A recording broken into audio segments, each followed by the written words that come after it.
BJP ಶಾಸಕರಿಂದ Congress ಪರವಾಗಿ ಅಡ್ಡ ಮತದಾನ ಆಗಿದೆ. ವಿಧಾನಸೌಧದಲ್ಲಿ ಬಿಜೆಪಿ ನಾಯಕರು ತುರ್ತು ಸಭೆ ಕರೆದಿದ್ದಾರೆ. ವಿಜೇಂದ್ರ ಆರ್ ಅಶೋಕ್ ಮತ್ತಿತರ ನಾಯಕರು ಸಭೆ ಕರೆದಿದ್ದಾರೆ. ಅಡ್ಡ ಮತದಾನ ಮಾಡಿದ ಶಾಸಕರ ಬಗ್ಗೆ ಬಿಜೆಪಿ ನಾಯಕರ ಚರ್ಚೆ. ಲಿಂಗರಾಜ ಪಾಟೀಲ್ಗೆ ಮತ ಹಾಕಿದವರ ಪಟ್ಟಿ ಹಿಡಿದು ಚರ್ಚೆಗೆ ಕೂತಿದ್ದಾರೆ. ಎಕ್ಸ್ಟ್ರಾ 2 ಮತಗಳು ಇರಲಿ ಅಂತ ಒಬ್ಬೊಬ್ಬ ಅಭ್ಯರ್ಥಿಗೆ 30 ಮತಗಳನ್ನ ಫಿಕ್ಸ್ ಮಾಡಿದ್ರು. ಆದ್ರೆ ಅದರಲ್ಲಿ ಲಿಂಗರಾಜ್ ಅವರಿಗೆ 27 ಮಾತ್ರ ಬಿದ್ದಿದೆ.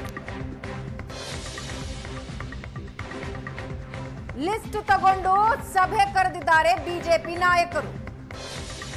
ಬಿಜೆಪಿ ಪಾಲಿಗೆ ಇದು ಶಾಕೆ.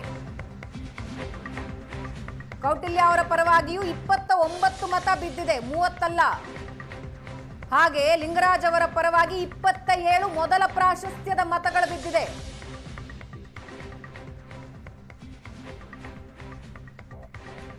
ಹಾಗಾದ್ರೆ ಅಡ್ಡ ಮತದಾನ ಮಾಡಿದವರು ಯಾರು? 29 ಮತಗಳು ಬಂದಿದೆ. ಒಂದೇ ಒಂದು ಮತ ತಿರಸ್ಕೃತ ಆಗಿದೆ. ಮತ್ತೆ ನಮ್ಮ ಇನ್ನೊಬ್ಬ ಅಭ್ಯರ್ಥಿಯಾಗಿದ್ದಂಥ ಲಿಂಗರಾಜ್ ಪಾಟೀಲ್ ಅವರಿಗೆ 1 ಮತದ ಕೊರತೆ ಆಗಿದೆ. ಇವೆಲ್ಲ ವಿಚಾರವನ್ನು ಹೈಕಮಾಂಡ್ ನೋಡುತ್ತೆ. ಒಟ್ಟಾರೆಯಾಗಿ ಭಾರತೀಯ ಜನತಾ ಪಾರ್ಟಿಯ 2 ಅಭ್ಯರ್ಥಿ ನಾವು ಗೆಲುವಿನ ದಡ ಬಿಟ್ಟಿದ್ವಿ. ನಾವು ಓಟಿಗಾಗಿ ನಮ್ಮ ಶಾಸಕರ ಮುಂದೆ ನಿಂತಿದ್ದು, ಶಾಸಕರು ಇವತ್ತು ಓಟನ್ನು ಕೊಟ್ಟು ಗೆಲ್ಲಿಸಿದ್ದಾರೆ. ಅವರಿಗೆ ಕೃತಜ್ಞತೆಗಳು.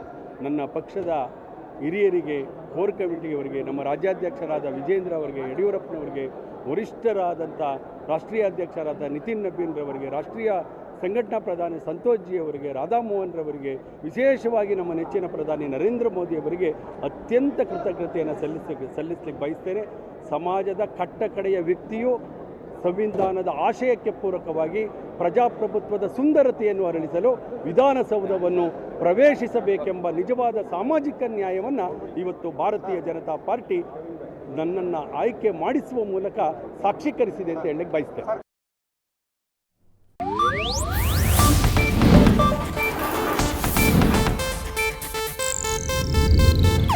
ಇದು ಏಷ್ಯಾನೆಟ್ ನ್ಯೂಸ್ ನೆಟ್ವರ್ಕ್ ಪ್ರಸ್ತುತಿ.